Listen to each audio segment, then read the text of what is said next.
After probably 8 months of 4 quarters, only as a radio vehicle on AMP, today we take the television waves, moving 4 quarters to YouTube. Very exciting. And I have my 4 quarters family with me. I'm Jonah Barbin, Arjun Sharma, Sam Levine. Guys, how do we feel? We're on camera now. Oh man, I'm excited. I've been waiting for the day that we finally made this happen. It's finally here. I'm looking forward to it. I'm excited for a good show. A new opportunity, Jones. It's a new opportunity for us now. I'm here in Los Angeles. So you have this palm tree behind me as evidence. And the boys are back in the Big Apple. And we are so excited. So if you haven't watched 4 quarters before, this is how it works. We have 1 hour with you. Only 1 hour to get in all our points. And we got a lot of points to get in. We have 15-minute segments. Those are our quarters, right? And once the first quarter's over and we're in the second quarter, it's over. Brand new topic. So let's dive right into things. Are we worried about Victor Wembanyama? The Phenom has been hyped up as much as, since LeBron James. He is the most touted prospect, and he took the stage in Las Vegas in front of a sold-out crowd against the Charlotte Hornets, put up 9 points, 8 boards, 5 blocks, 2 of 13 shooting in an ugly victory over the Hornets. Now, I get it. It was draft week. The guy had just gotten in this weird drama with Britney Spears, where Britney Spears tried to say hi to him outside of the Aria, and she ended up punching herself in the face. Now that's what they're saying. They're saying it wasn't the security guy. The security guy pushed her off, and she punched herself in the face, so there's no charges. But it's a lot for a 19-year-old kid. And you're from France. You're coming over to America. It's a whole thing. But he looked really bad, guys. Are we worried? I'm not concerned. This isn't a new thing. I mean, sure, he could have gone out and dropped 30, and everyone would have been convinced that he's the next Michael Jordan, the next LeBron James, that he's gonna be the greatest of all time. But he did it, and this isn't a new thing. Durant did the same thing in his first summer league game, coming off being the number 2 pick. Like you can't really expect a guy to come out, especially coming from France, and just be this insane guy in his first summer league game. I mean, he said it himself. He said, I had no idea what I was doing out there. He was just kind of, and I mean, it looked like it. If you watch the game, it was just kind of running and then getting the ball. He kind of drove into a lot of traffic, looked a little like Julius Randle in the playoffs, which is not something you want to look like. But I'm not concerned at all. I mean, I think maybe if this is the first time a lot of people are watching Wembanyama actually play, because it wasn't exactly easy to watch his team before, then maybe it highlights some of the things that people don't know about his game, which is that he, all the highlights you see on Instagram, on Bleacher Report, he's 7'4", he's got these dribble moves, hitting step back threes. He's not a good 3-point shooter, particularly. If you don't know, he shot, I think, 27% from three this past season, which isn't good. And the 3-point line, I think, further back in the NBA than that. I'm not actually sure if that's true, but you're also playing against NBA defenders. It's probably not going to go up very quickly. So that's just something people kind of have to know. I don't think he's going to end up being this guy who's hitting 3-4 threes a game in the NBA off the dribble. He might be a pick and pop guy who's going to shoot threes like that, but he's not going to shoot them at high volumes, at high percentages at all. That's just not who he is. And I think more so than anything, I think this first game was kind of just, a notice to all the fans that thought he was basketball Jesus, that he's 7'4", he does some crazy things, but he's not going to be, shooting the ball like crazy and doing everything that the best players in the league in every aspect of the game can do. Listen, I think it's just the classic summer league overreaction. It's way too early to make any statement on Wemby's game. And I'm surprised that people are giving Wemby a bit of a pass when everyone's jumping on Brandon Miller and Trevor Keels is back saying they're trash and I can't believe they're here. Like, I think there's a bit of a double standard at play when it comes to narratives in the NBA. And I think it's truer for the NBA than any other sport, just due to the nature of NBA media. But Wemby wasn't even playing with a true point guard. So it's hard to pair it's hard to see a good big man who doesn't have the outlet from a point guard who can't control the court well at all. So I think yeah, it's just way too early to start judging Wemby. It's his first game. It's the summer league. Bad games are gonna happen. It is what it is. But I think people who were just tossing the towel in on him. I mean, it was literally one game. It makes no sense to me. I agree. It's an overreaction for sure, but that doesn't mean that I can't be concerned about Wembanyama nonetheless. I think maybe the game is a microcosm of some of the broader concerns about his game, but Sam's right. I mean, the guy is hyped to be able, like, essentially the equivalent of a five-tool player in baseball, right? Can do everything. But Wembanyama is not a good three shooter right now. And if you remember, before this season, right, there was a lot of concerns about the guy. The guy was still going to be the number one overall pick for a long time, probably since he was like 16. But the guy wasn't a touted LeBron James-esque type player until this season. And something that I think he really added to his game that set him apart was this ability to shot create.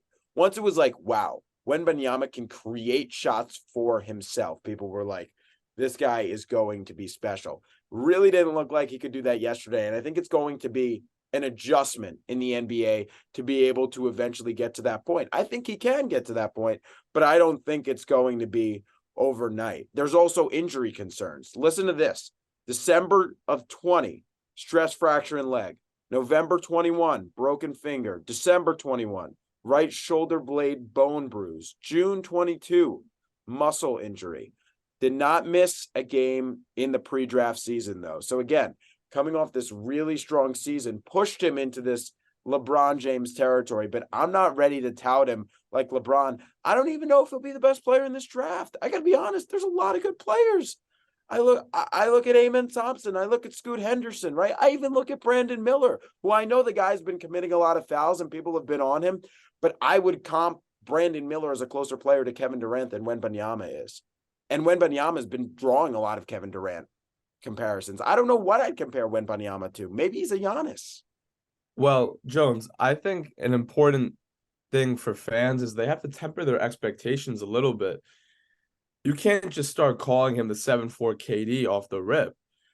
I understand the play styles may mimic each other a little bit, but like Sam said, he's shooting 27% from three.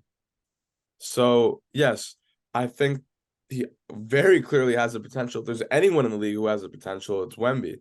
But again, a lot of this has to do with the media. I think people were riding off hype, and when the hype high crashed, it's this automatic, turn where everyone's automatically hating. Like, I'm surprised. I feel like some people just watch basketball for the sole purpose of finding someone new to hate. And hey, listen, if that's the case, I mean, the dude missed a dunk, he got postered, and he airballed. So the haters are definitely having a field day there. But yeah, who knows? I think you just gotta give him more time. Someone like Scoot did look way more impressive. He had that crazy block on the guy who was going up for a layup. I don't know who it was. But he's looking like the real deal. So the nice thing is, I think there's a handful of games still left, and then you have the tournament, obviously. But it's not time to worry yet. Yeah, I don't think it is. I mean, I think Jonah, you touched on one thing I was going to say, which is that all this injury history. The dude's a freak of nature. You don't see many athletes like that can move like that at 7'4". But there's a reason you don't see many athletes like that. It's because it's hard for them to stay healthy. If you're 7'4", as lanky as he is, I imagine at some point he's going to put on a little more weight. He's going to have to, I think. But until he gets there, and honestly, even when he gets there, it's hard to stay healthy when you're that big, moving like that. It's just, I mean, look at the guys who have been like that in the NBA. I mean, my first thought is Porzingis. He was the unicorn, right? That was his nickname, the unicorn. He's on the Knicks, hitting threes from deep, dunking, blocking everything, moving like a guard. And what happened? He got hurt. He got hurt again. He got hurt again, and he got hurt again. And that's just how it goes. The nature of guys who are built like that, and it's hard for them to stay on the court. And I really hope Wembanyama stays on the court because I think he could be, a generational talent. And that's not a crazy statement. It's what everyone's saying. But he's gonna have to figure out a way to stay healthy because, like you said, Jonah, he's had a lot of injuries before. And I imagine he's gonna have a lot of injuries coming his way. I think that the goal for him and for San Antonio's training staff should just be, minimize those injuries, make sure they're not long-term injuries, season-ending injuries, surgery injuries, make them, minor where he misses a couple games here and there rather than a couple seasons here and there. And if anyone's got, load management and everything under them, it's the San Antonio training staff. They dealt with Kawhi Leonard before, and I'm sure Popovich is going to make sure that his new star player is very healthy.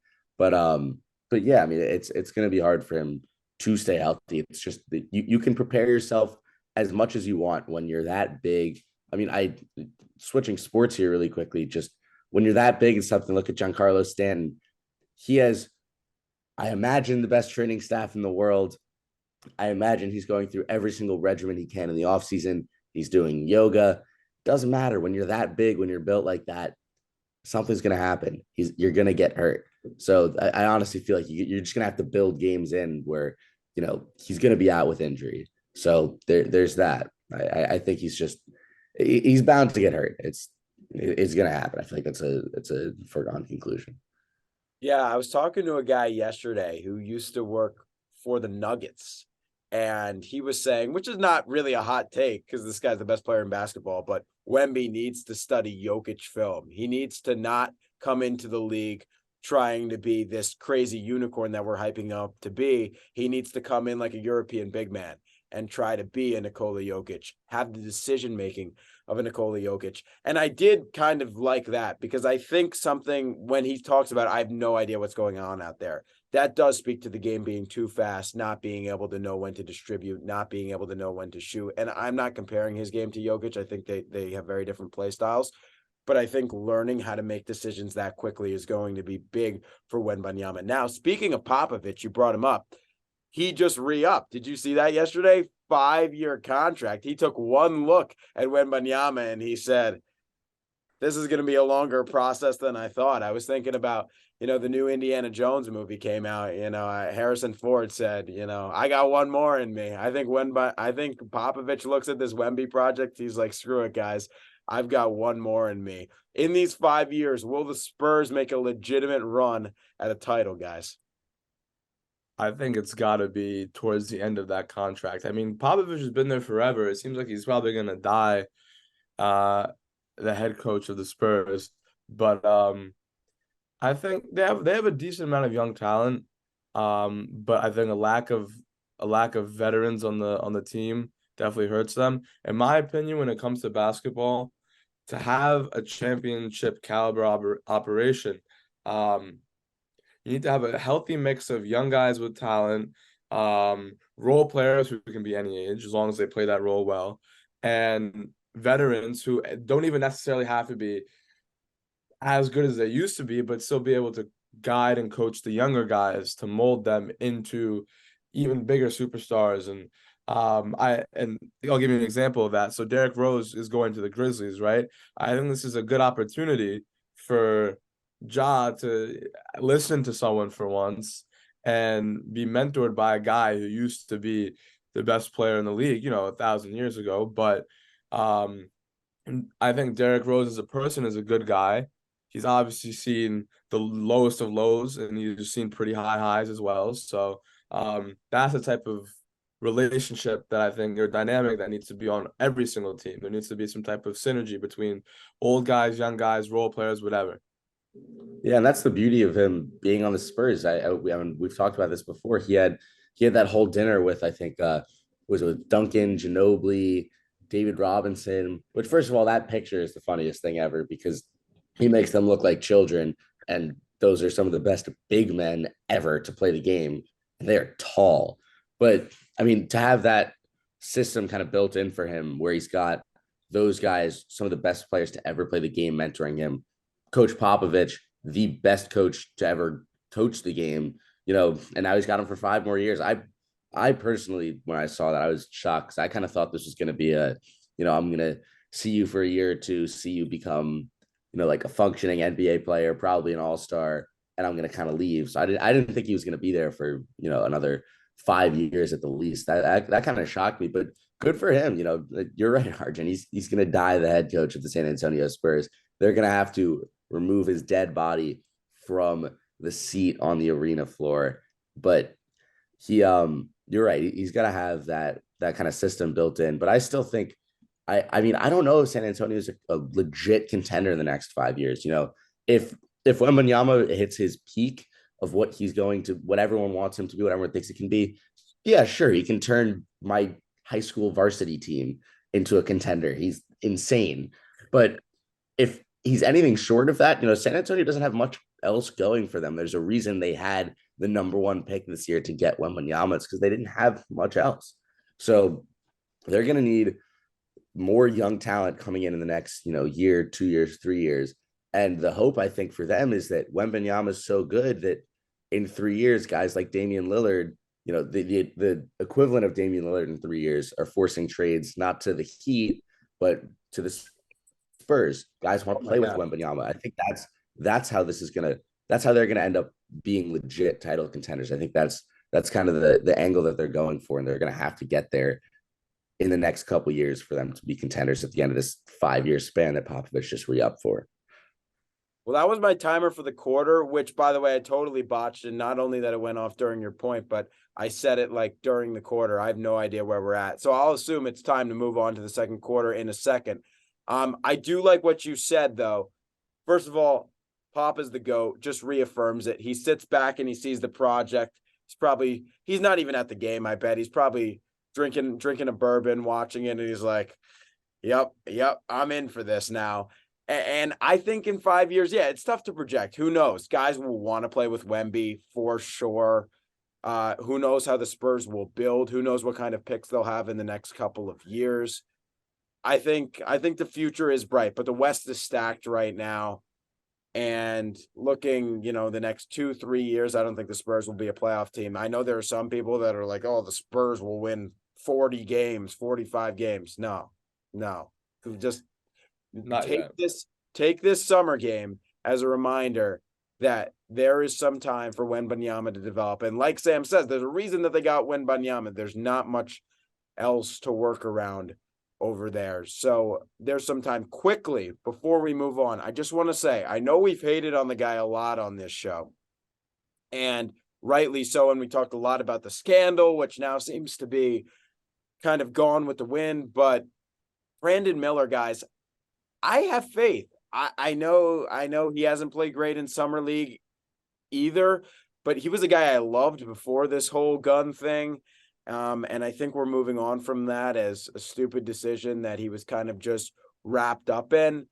Do you guys, just quickly, think he can be better than Wembanyama? Possibly.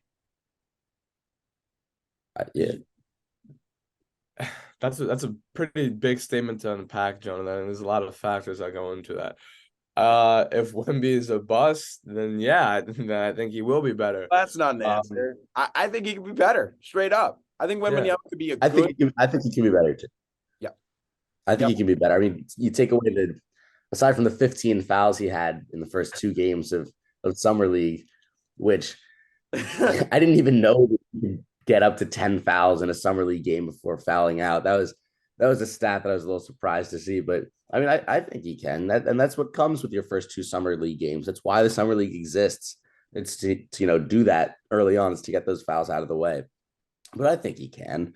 I mean, he's the number 2 pick for a reason, and it's because he's damn good. I think if he's anything like the guy we saw at Alabama, who can shot create, who can score, who's getting these comparisons to Kevin Durant, sure, why not? And maybe they become 1A, 1B from this draft, and they both become Hall of Famers, and we're looking at the biggest win-win in draft history. So maybe it's like that, but I don't see a reason why he can't be. I mean, I think he could end up being one of the best players in the league, and maybe Wembanyama is one of the best players in the league too. But I think they could be going head to head for the next 2 decades. Yeah, I agree. I'm high on Brandon Miller again. Back on the hype train. All right, let's move to the second quarter. I think I've got the timing thing a little bit better now. So Damian Lillard, we've talked about it extensively, pushing his way out of Portland. I think we haven't heard Sam's take on this because Sam is now, this big guy who has a job, his this 9 to 5 or whatever. So hasn't been on the AMP shows. So I'll be excited to hear his take on the whole Dame thing. But Dame gave them a million chances. They were like, it was basically like, these people are dating, and the Dame says you got to clean X, Y, and Z up, and gave his partner 5-6 years to do it, and they just repeatedly did not do it over and over again.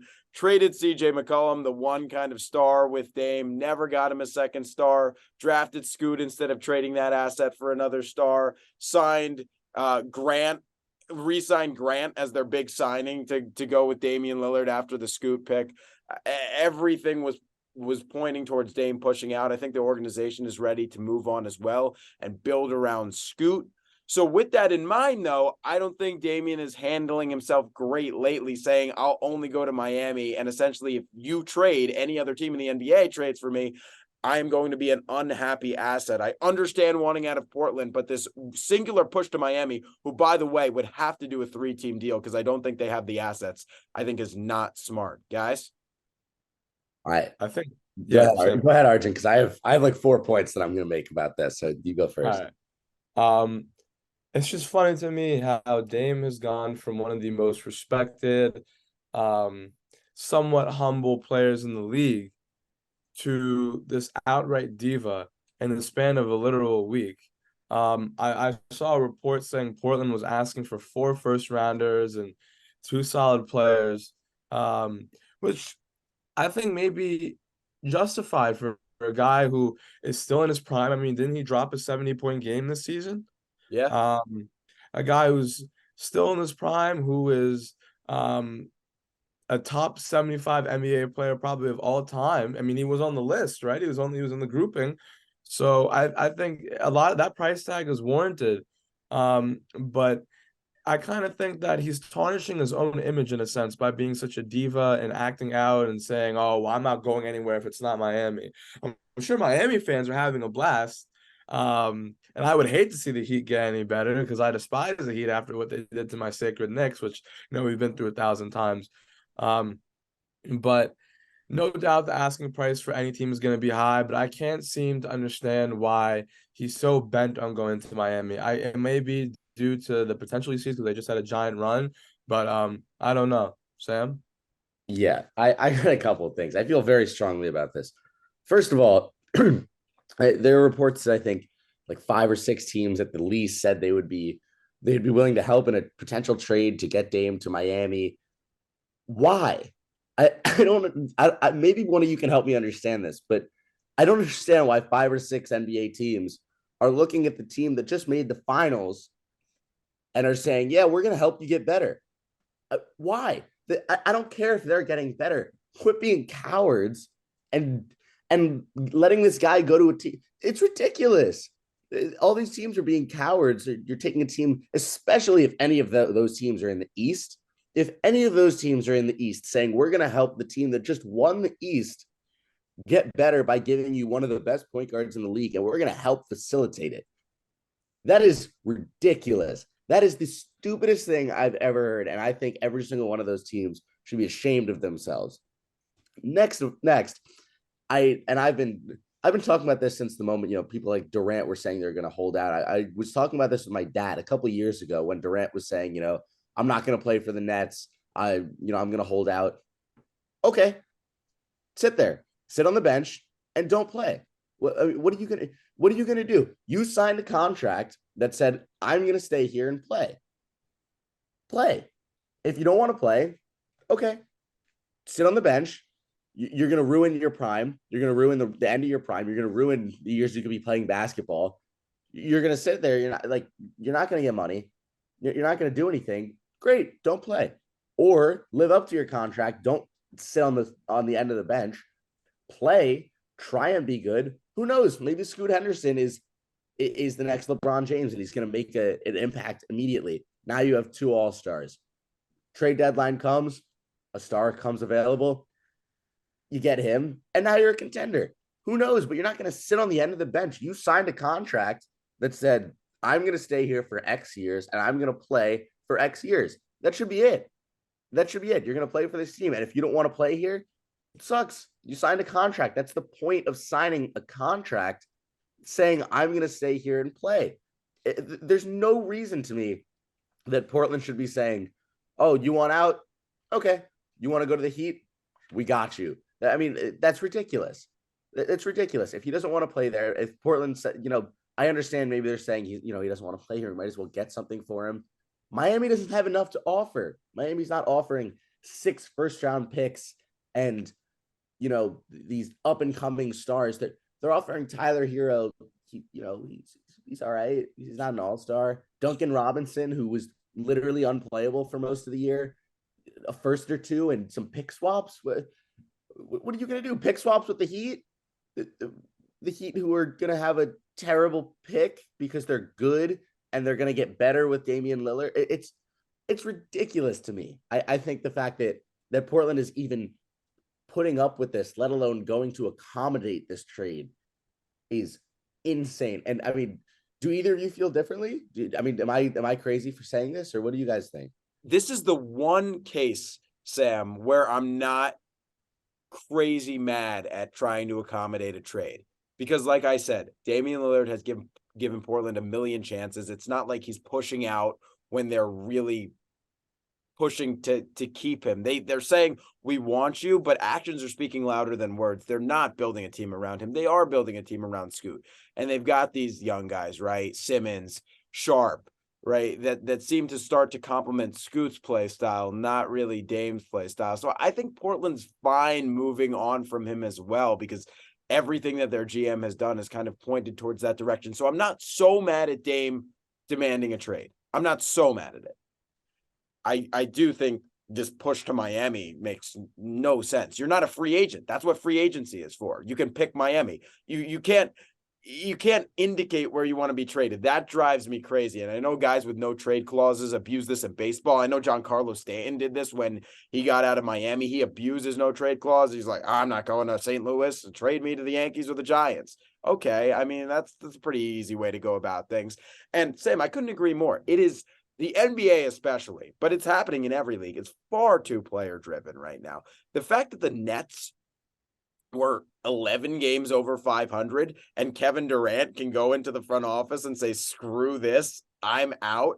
And then Kyrie Irving goes into the front office and says, screw this, I'm out. And suddenly a team who legitimately, the way the East shook out, I think legitimately could have come out of the East, had to blow themselves up mid-season just because Kevin Durant said, it's a little cold in Brooklyn, I want to see how the weather is in Phoenix, is ridiculous to me. Now, I get it. They got good assets back. Compliments to the Nets. I love Mikal Bridges. I love what they're building there now.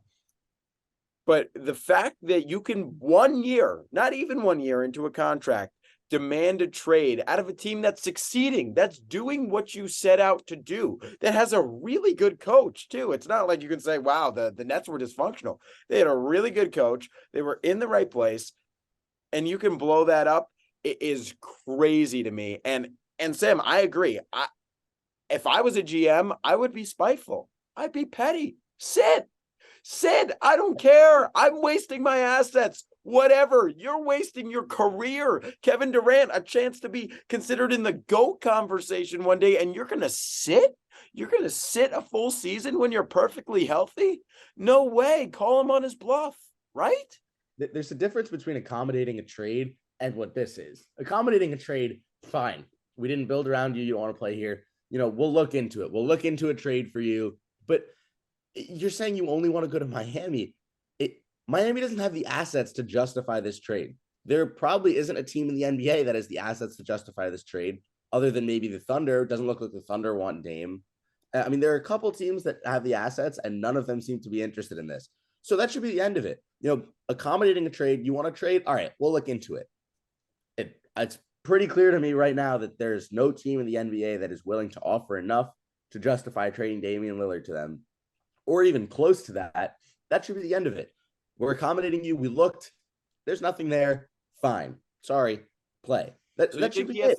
You think he has to stay in Portland at this point? I think he should. I don't think he's going. I think Portland's going to be they're going to trade him at some point. I think it's going to be a five-team trade or something, and it's going to be ridiculous. I think he should stay in Portland. I think Portland should sit him on his ass and keep him there. It's ridiculous. They're not going to get enough back unless they pull a 5-team trade, which is going to end up with one team with everybody. I guarantee you, if this is a big 3, 4, 5-team trade, there's going to be one team that we're wondering, why are they in this trade? They got nothing back. They only lost things.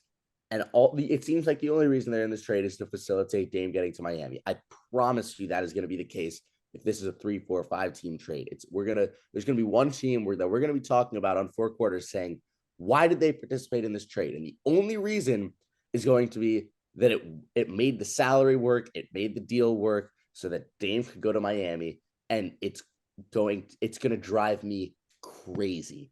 It's going to drive me crazy. I think the players just have too much power in the NBA these days. They have too much of a bargaining ability. I get the whole player empowerment stance and everything. And I think I've actually said on the show before how everyone thinks if they can score 20 points a game, that they're automatically set for a supermax. I just think it's ridiculous. And I think Dame does have the right to say, hey, listen, I want to be traded off the team. But again, it goes back to what I was saying before.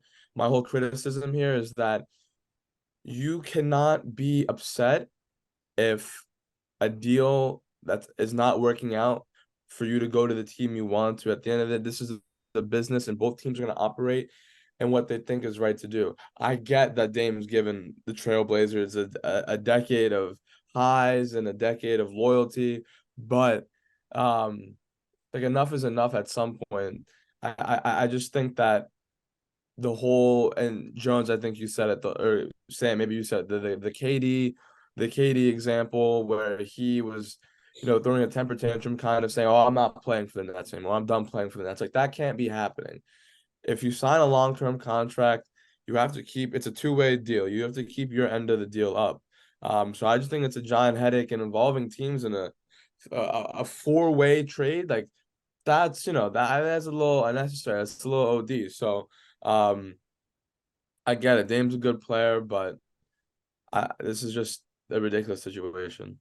And it's on GMs to change the narrative, because if people keep bending their backs, I mean, that's going to be the precedent. I remember with Jamal Adams. Jamal Adams was being a big baby. I'm not playing in New York. I'm not playing in New York. And guess what? Credit to Joe Douglas, because he absolutely scammed the Seahawks. That was one of the biggest scam trades of all time, because Jamal Adams was a bum the next year. And I forget what the Jets got back. They got something good. They got picks and whatnot. But it's a terrible precedent to be set. I thought it during the Jamal Adams thing, thought it during the Kevin Durant thing. Kyrie Irving has single-handedly ruined GM's careers with how much of a headache he is. And shout out to Mark Cuban for taking that on for 3 more guaranteed years. Yikes. But I think Damian Lillard is going to be traded at this point. It'd be so awkward if he had to come back into that's the other thing. You demand to be traded, and then you're like, hey guys, hey Anthony Simmons, hey Shaded Star, how we doing? Like, I'm back. I don't think Dame won't be in Miami. Believe me, if Dame is in Miami, I'm going to be furious, like Sam said, because they did some stupid thing to get him there. The two teams that stand out to me that make sense, because there's a whole list of suitors, right? The Celtics have enough to get Damian Lillard, but are they willing to include Jaylen Brown? And how many picks are they going to give up? Those are my 2 questions there. And they would have to salary dump, right? You can't pay Dame and Tatum, especially if somehow you found a way to keep Brown. You probably won't, but you got to salary dump Derek White, Al Horford, something like that. And then another team that was very interesting, just because of the last topic we had, is the Spurs have plenty of assets, guys. Spurs have no shortage. I was thinking about this during the last segment. They have no shortage of first-round picks. Any thought of being like, we have Pop for 5 more years, let's accelerate the process and let's get Wemby with a superstar immediately? Either of those teams. As I thought I silenced my ringer and it goes off again, but quick thoughts on that. I thought about it. I wouldn't hate it. I wouldn't hate it for Dame, for the Spurs, for Wembanyama. I think that would be a fun team. I mean, that's a team that, again, we were just talking about how there's a reason they were the first pick. They have nothing to, all right, if Wembanyama's pretty good pretty quickly, now that's a playoff team. And now that's fun, right? That's what I was saying before, that Wembanyama's going to be great. And that's all of a sudden going to be a team that guys like Dame push to. They don't want to say, I want to go to the Heat. They want to go to the Spurs. That's not crazy. Like you said, they have the assets. That's a team that, unlike the Heat, has guys that they can trade for Damian Lillard, and it's not a ripoff, and they don't need 4 other teams to be a part of it. So I don't know. I could see it. I think it depends on what direction the Spurs. I mean, if the Spurs do that, that's a huge, huge statement to themselves, to the rest of the league. You know, that they're trying to win now, and I think it means they're betting on Wembanyama a lot to be good, really good, really quickly. And I would like to see it. I think that would be so fun. I think that'd be awesome to see Dame go to San Antonio. And plus, it means he's not in the East, which is better for me as a Knicks fan. So, all right, let's move on to the third quarter. Now, something we've been doing slowly over the course of this summer on 4 quarters is previewing each NFL division, and we'll get to all of them. So far, I think we did the NFC East, and we did the AFC West, right, Arjun? So now we're going to do Jones, I think we did AFC East. Oh, did we do? I don't think we did the AFC East, because that'll be an interesting one. If we did do the AFC East, Maybe. definitely revisit it, because that'll be a fun division to talk about. But today we'll be talking about a really spicy division in the NFC West, a division controlled by the Niners last year, but one that has some interesting teams brewing below them and could have some really bad teams at the bottom, depending on how you see it. So I'm going to kick it over to you guys. You guys want to give me at least 2 teams you like in the division, or if you want to just give me your whole standings, go for it. I mean, I kind of think this is going to be a pretty set in stone division in my eyes. I mean, I see no reason why the Niners don't win this division again. I see no reason why they don't do it pretty easily. I mean, the biggest question mark there is, and we've talked about this a lot on 4 quarters, is, you know, who's going to be the quarterback there. But it's not like you're deciding between a couple terrible options. You have no idea who it's going to be. You're deciding between Brock Purdy, who literally didn't lose a start as their quarterback, and Trey Lance, who, you know, we talked about they should probably give him a shot, being that they traded so much, drafted him so early, and he is still so young. But regardless, either way, whoever they choose there, they have 2 pretty good options. And if one of them turns out to not be such a good option, they just can pick the other one. The rest of their roster is intact. They're just stacked everywhere. I mean, they're going to be incredibly good. I think I actually might have them coming out of the NFC in my eyes. Wow. Yeah. But I think, I don't know, I'm not very high on the rest of the division. I mean, the Cardinals are going to come in last. Everyone's talking about the Cardinals being the team that's going to tank and get Caleb Williams in the draft next year, which I feel like they're giving up on Kyler very early. I don't know if I think they're the perfect fit for Williams. I mean, I think Williams is going to be the number 1 pick. He's going to be incredible, but I do think they have Kyler Murray, and there are probably other needs that they have to address, because they're just not a good roster. I think the Seahawks severely overperformed last year. I don't think Geno Smith is going to be as good as he was. I know I'm getting to a lot of points here. I'm just trying to touch on them all. Not the Niners, the Rams last year, you know, they're a weird case coming off a Super Bowl. They come out and suck. And granted, a lot of it's, you know, that was injury related. You're going to get Cooper Kupp back. Stafford's going to be healthy, and any defense with Aaron Donald on it is going to be a good defense.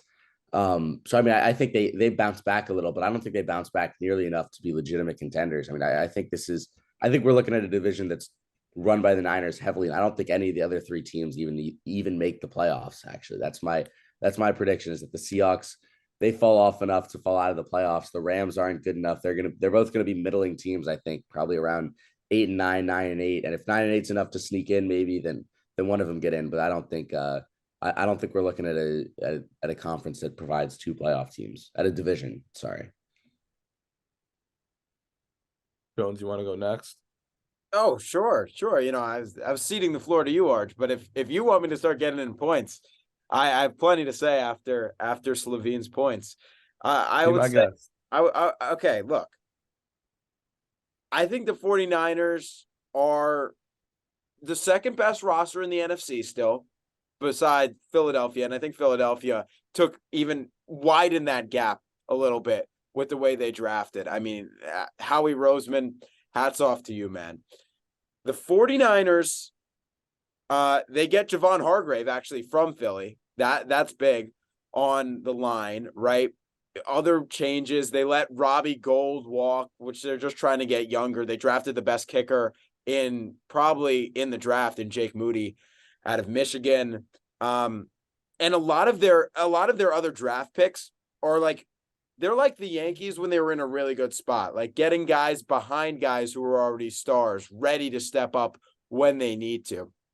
Right, Jair Brown out of Penn State, that was their first pick. He won't play this year. Tayshaun Gibson is going to play, but he'll step up, right? How about Cameron Leitao out of Alabama, right? Obviously, Kittle's their starting tight end, but this guy will start working in, learning the ropes. Robert Beal, I also like that pick, a defensive end out of Georgia. He's raw, but I think this guy has a really high ceiling. So I think a lot of the Niners picks we're in a great spot right now. So let's take guys with high ceilings that are projects and let the training staff and the coaches of Kyle Shanahan, some of the best coaching in the league, develop these guys. So I think they're in a great place. But like Sam said, and kind of maybe breezed over a little bit, is the biggest question on their team right now is the most important position in football by a long shot, and that's quarterback. Now, I'm not saying that it's a choice between Baker Mayfield and whatever the other guy is competing against in Tampa Bay is, the crap bowl. It's not that, right? Trey Lance is a legit player still in my mind. I picked him in the 2020 draft or 21 draft, whatever draft he was in, 21, I think, to be the best player in that draft. And now I'm realizing that it's going to be T-Law, right? That was the same draft. Yeah. But I still really do think he has a very high upside, right? I always thought that Trey Lance was a bit of a project, but he has high upside. And remember, he's coming off a season-ending injury, so there's things to work on there. And Brock Purdy, man, everybody is acting like Brock Purdy is the best thing since sliced bread.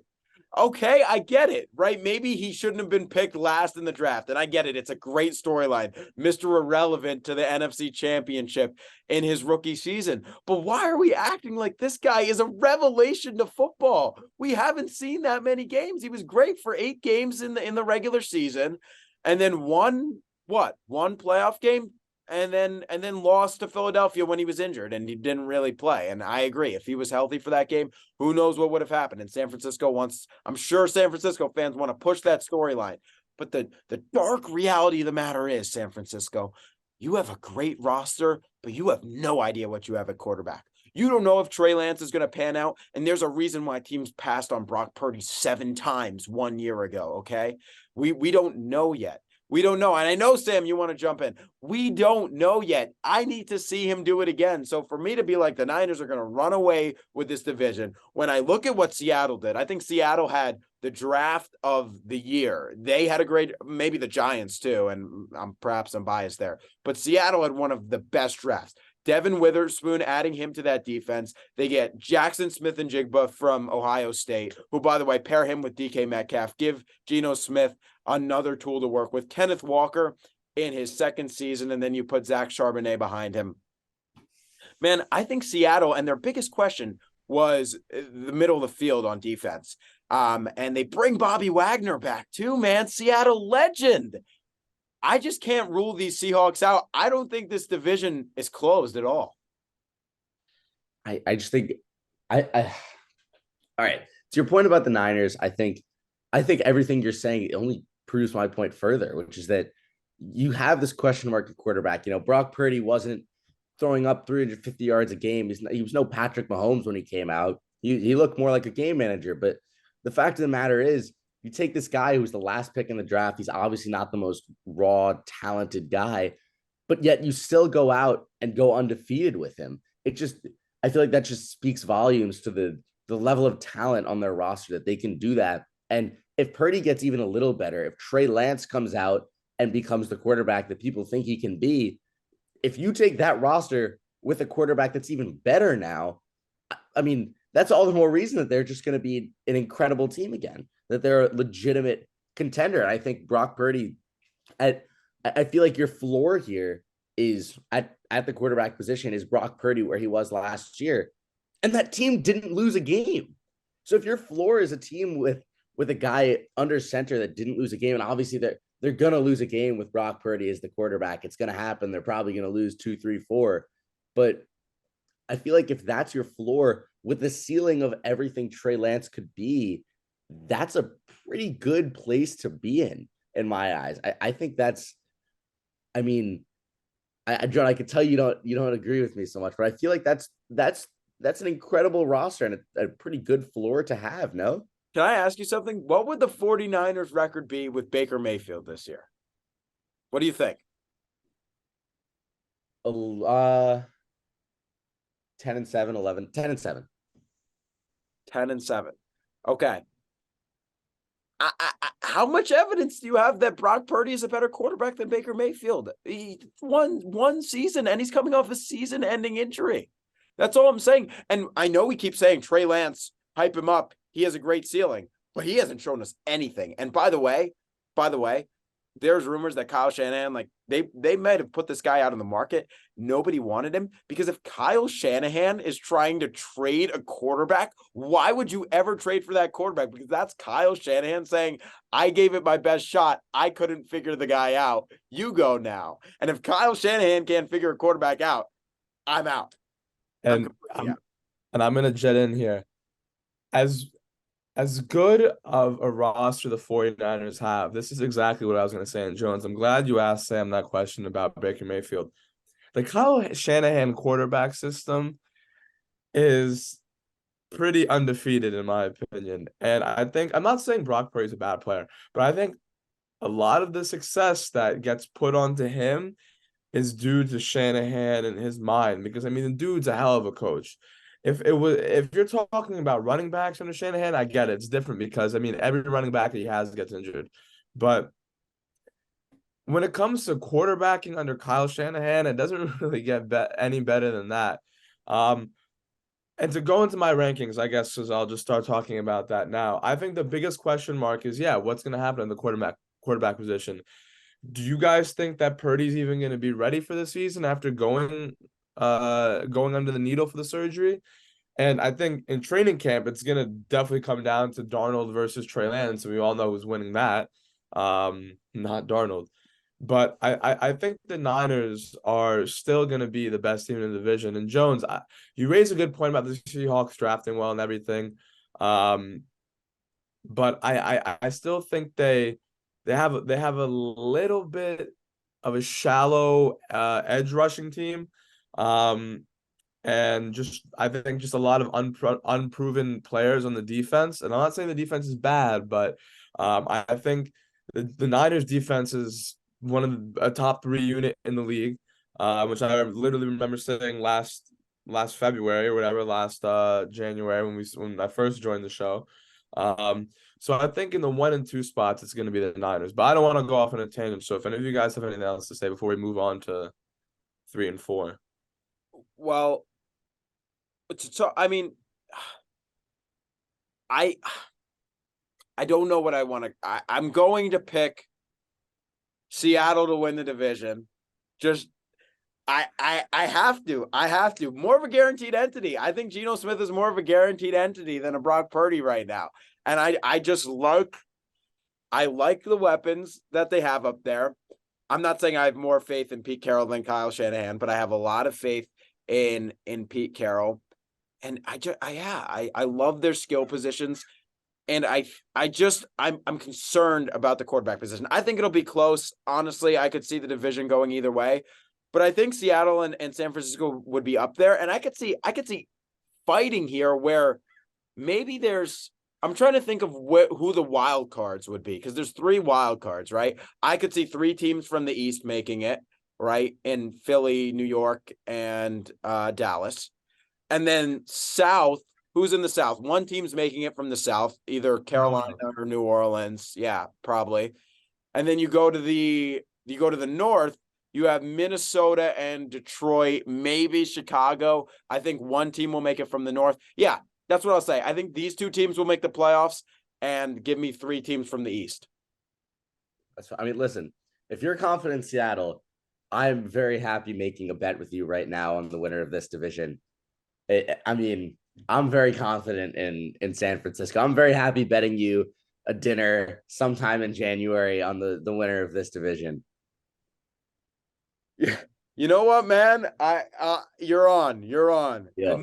Nashville dinner on this division. And you know what? I honestly can say I think I could lose this one for sure. But you know what? I always love getting dinner with you. Let's do that. A nice Nashville dinner on the winner of the NFC West. Watch out for Seattle. Now, the Rams, to quickly talk about this before we have to move on. The Rams are the most interesting team in this division to analyze, in my opinion, and Sam spoke to it. They have the most fluctuating kind of ability in my mind. This could be a team that really surprises, because remember, they're only 1.5 years removed from a Super Bowl. That Matt Stafford will be back, hopefully fully healthy, right? How healthy will Cooper Kupp be? How healthy will Aaron Donald be? There's a lot of questions there, right? Cam Akers, bad again at the beginning of last season, but then looked like the guy who was trending up to be a running back that could take over this league. And Sean McVay is obviously a genius. The collection of coaches in this division is so strong, excusing Jonathan Gannon, who's awful, in my opinion. But that's for another time. I think the Rams are going to bottom out and be terrible. That's what I have to think. You lost Ramsey, you lost Wagner, you lost Leonard Floyd. I think they're going to be awful. I think they're still going to finish in third, Jones, with the Cardinals behind them, just because I think there's so much talent. Like you said, you listed it all, on the Rams offensive side of the ball. But if you can name one defensive player on the Rams besides Aaron Donald, I'd be surprised. I think the Rams defense is going to be horrendous this year. Plenty of inexperienced guys. I don't know anyone who they drafted defensively. I'm sure they did, because that's probably their biggest. That's probably the biggest area of need. But I think they're going to be very bad defensively. But if there's a team that's going to be any worse defensively than the Rams, it's going to be the Cardinals. Outside of Budda Baker, I'm not sure who else is there. And I'm not sure if you guys remember, but there was a point where he was requesting a trade. So there's been no noise there. So there's potentially he's kind of just settled. But I mean, they have deep position holes at cornerback. They have no edge rushers. JJ Watt retired, so they're missing one of their key defensive linemen.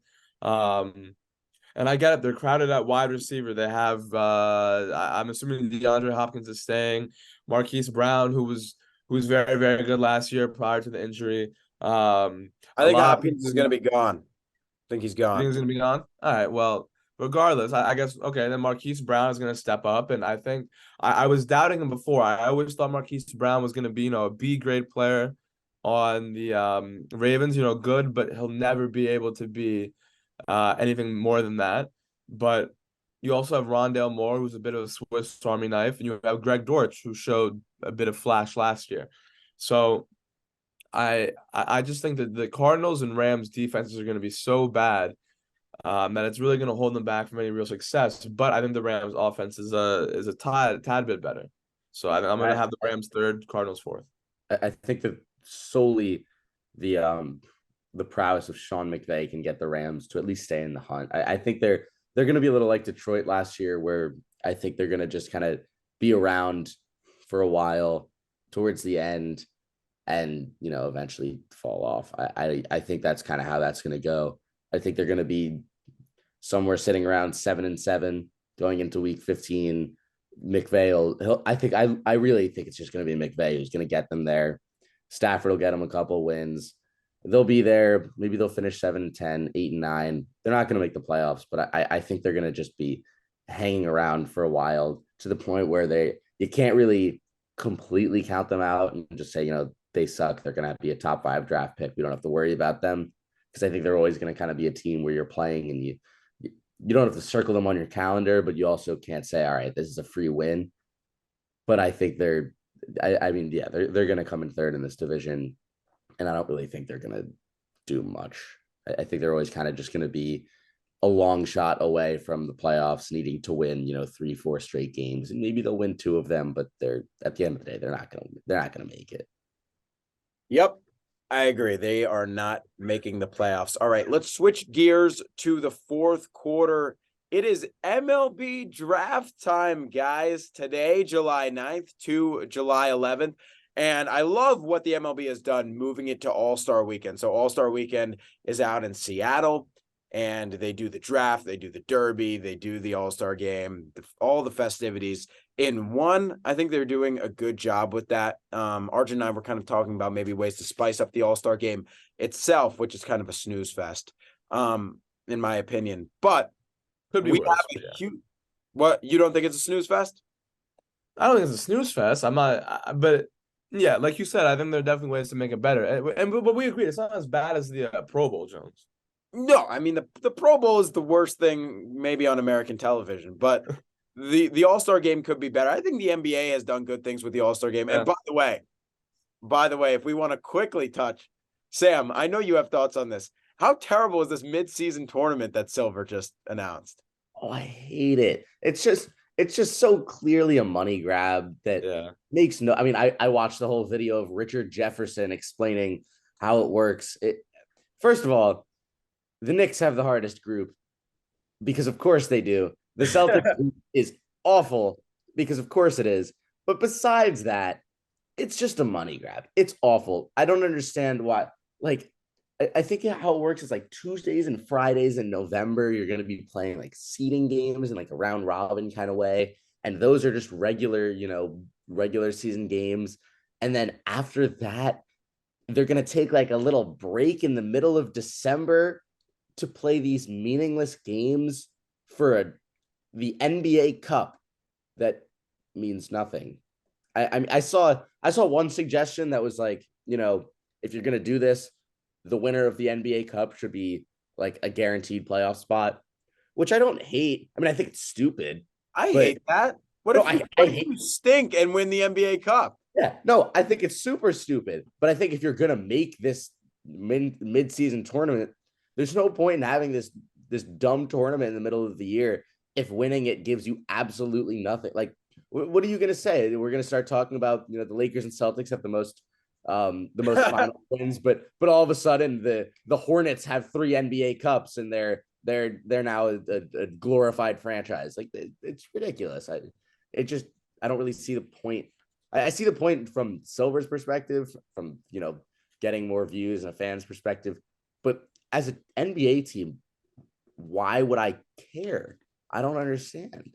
Not at all. Well, look, Brandon Miller said that he could see the Hornets in the finals this year. So maybe, I think he was talking about the midseason finals. That might have been what he was talking about. He just knew a little bit more than us when he said it. But anyway, we do have to talk about the draft for a little bit. And it is an exciting one, guys. I know people say, oh, MLB draft, not that fun because we have to wait so many years to see the guys actually make an impact. But we are talking about a loaded draft class at the top, especially with these 2 LSU studs in Dylan Cruz and Paul Skeens just coming off that national championship.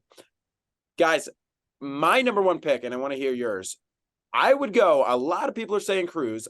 I would go Skeens. I love the 6'6", 235, perfect pitching frame, right? He's the best pitching prospect since Steven Strasburg in 2009, I believe. He won the John Olerud Award for the best 2-way player in college baseball when he played at Air Force. At LSU, they said, you're not swinging a bat. You're just pitching, kid. But at Air Force, he was a great 2-way player. I see this guy with Ohtani-type upside. He won't be Shohei Ohtani. Don't get me wrong. I'm not saying this is the next Shohei Ohtani. But this guy could contribute legitimately with a bat and pitching if you see him that way. Sam doesn't think so. He's not touch. I promise you he will not touch a bat in the major leagues. He should, though. He should. No, he shouldn't. He should not. If there's one person in college baseball that's going to do it, it's Jack Caglianone, and he's I promise you, Paul Skeens will never touch a bat after he's never going to touch a bat in the rest of his life again. I promise you that. There's no way they're going to take the best pitching prospect in 14 years and try and let him hit. I promise you, there's zero chance. You don't think the way that Ohtani is performing right now is changing the way front offices are thinking about pitchers? No, I think it is. I think name really? One other person who's done it. Well, I'm saying it's a relatively new phenomenon in the fact that Ohtani is changing the landscape right now. Every day, Shohei Ohtani is redefining how we're thinking of baseball players. You don't think so? Yes, but here's the thing: you have a DH spot now. This is no NL, AL, NL doesn't have a DH. You have a DH spot, and there's no way that Paul Skeens, who didn't touch a bat this year, there's just no way that he's going to end up being a good enough hitter to justify using him over DH spot. Like he's going to have to be better than some of the best hitters in the world as a pitch. And that's why Ohtani is insane, because this isn't just, he's an NLT and he has to hit. And oh, by the way, he's hitting 332 bombs at the All-Star break. He has to be better than other people would be hitting instead of him. And it's just, there's no way he will be. They're not going to develop him in that way. They're not going to risk taking anything away from the best pitching prospect in over a decade to try and take this long shot that maybe he's better than DHs. If I was a GM, I'd think about it. That's all I'm saying. Either way, I'm probably taking Paul Skeens at 1. I love his stuff. I like Cruz too, and I think the Pirates will probably go Cruz the way they've been drafting lately. I think they're going to go position over pitching, but I like the upside of Skeens a little bit more, and I think Dylan Cruz will be great. I think he'll start in center. I think he'll eventually move to right with his plus power. I think he'll just continue to put on a little bit of muscle mass and continue to be a great power hitter, and be a slugging right fielder. But Skeens is my guy. Arch. I think Skeens is gonna go to the Pirates, to be honest. I know I think the last time they took a pitcher with the first overall pick was, I think, Garrett Cole, actually. Yep. So the history is there. I know last year they took that Tamar Johnson guy, right? I'm not sure if that's his name. I think it is Tamar Johnson, who was a position player. But and Sam, I also disagree with you. I to somewhat extent. I think there's Shohei mania going on in a lot of front offices right now, and everyone wants to recreate that for their team. And I think the Pirates are willing to bite the bullet in this case, because hey, listen, even if they don't have a good hitter, they still get to turn around and say we have a very good pitcher at the end of the day. So I think they're going to take Paul Skeens, and the Nationals, I think, will take Dylan Cruz. Yeah, no, I agree. I think they're going to take Skeens, but for different reasons. First of all, I would just like to say I think you're both crazy, and I promise you Paul Skeens will never touch a baseball bat for the rest of his life. But I think they're going to take Skeens as well, but I think it's for a different reason. I think if it were up to me and we're just picking, who's the best player that I want, it's Dylan Cruz, and I think the Pirates would agree. But the thing is, it's all coming down to money now, because the way the MLB draft works, there's slot values that, each pick slot has, they have a money value attached to that slot. And under the new CBA, that price has risen by, I think, like $1 million for the first pick. So however much the first pick signs for is going to be a record because of the new CBA. And what Dylan Cruz has done, I don't know if how much you guys have read about this, but what Dylan Cruz has done is basically said the top slot is $9.721 million. And he's already said, I'm not signing for that. If you pick me with the first pick, I'm not signing for that. You have to give me more than the slot. So now the Pirates are in this predicament where they could say, okay, Cruz is probably the best player in this draft. I think if this whole money thing wasn't an issue, the Pirates take him. But now you're dealing with this fact that you don't know how much of this is a bluff on Dylan Cruz's part. I think if the Pirates pick him, there's no way Cruz says, I'm not going to go to you guys, because then he has to get drafted again next year. He's already, you can't get higher than the 1-1. And I think it's stupid to hold out for this extra couple $100,000. But if you look at it, it's almost a toss-up for who the best player here is. If you, let's say you take Cruz, and it all signs are pointing to the fact that he's serious with this. This isn't a bluff. So if this isn't a bluff, you pick him, he doesn't sign, that's not good. Now I think that what that means is you get the second pick next year in a draft that is significantly worse with a lot less talent. And that's just, I mean, that's a terrible deal on the Pirates' part, especially because let's say they do end up signing Cruz with however much money it is. Now you have less money for your second round pick, and you're going to have to give him less money, and he's going to ask for more money. Now you have the same problem with your second pick anyways. So I think the Pirates, to avoid this entire headache, can just say, all right, we're just going to take the best pitcher in the draft who's maybe a tiny bit worse and is definitely better than whoever they would get second overall next year. So I think for that reason, I think they take Skeens. Dylan Cruz goes second. Wyatt Langford goes third to the Tigers, who now have the Tigers have the easiest pick in the draft because it's just take whichever of those three, don't go first two. And then it becomes, a debate of the rest of the draft, who they want and everything from there. But I think Skeens, if it were up to me and we're completely ignoring money, I think Cruz goes first. But because obviously we're not ignoring money and slot value, I think it goes Skeens, Cruz, Langford. And then from there, you start getting into the high school players and everything else opens up. Yeah, I just want to quickly say we're running so short on time. A guy like besides those three would be the Virginia catcher, Kyle Teal.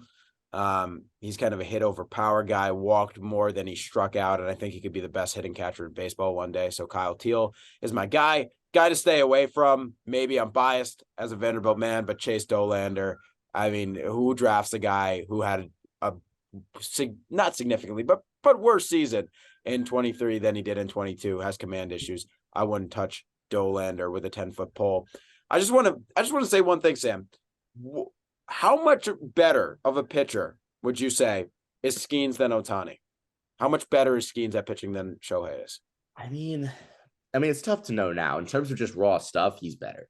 I mean, the guy throws 101 with Paul Skeens could be legitimately pitching in an MLB rotation next season, which pitchers don't do very often. But like, there's genuine talk of, okay, the Pirates take him by next summer, he could be making his debut. And that's crazy, but it's true. He's like you said, he's the best pitching prospect in Strasburg. And when Strasburg made his debut, it was, I don't know if I was watching it live when he made his debut, and it was sick. It was electric. Everyone knew what was going on. Everyone knew this was the top pitching prospect. And he goes out and ties the Nationals franchise record for strikeouts in a game in his first start. It was awesome. But in terms of just stuff, he has stuff up there with the best pitchers in baseball right now. I mean, he's on paper, he's going to be a much better pitcher than Ohtani if he pans out. I mean, of course, he has to pan out, which is a big if. You're comparing him to a guy who's already a Cy Young candidate. But in terms of just pure stuff, what he could be, I think he's a lot better. I think he's up there with the guys with the best stuff in baseball already. Well, I can say two things. Give Paul Skeens a bat and go Seahawks. That is going to do it for today, gentlemen. This was so much fun. I love seeing you guys when we're actually doing this. And Nice. it changes The it. camaraderie. Yeah, the camaraderie, and it gets Sam and I were like multiple times. Oh, I already see you're disagreeing, which just adds a whole new level to it. So I'm so glad we were able to bring 4 quarters to this setting. We are on AMP Mondays and Wednesdays at 10 a.m. Eastern right now. Sometimes the schedule changes, but as of now, that is our schedule. And now we're starting to release on YouTube. Make sure you're following us on social media for all the latest and greatest updates. Arjun Sharma, Sam Levine, I'm Jonah Barbin saying, have a good one. We'll be back real soon with more 4 quarters.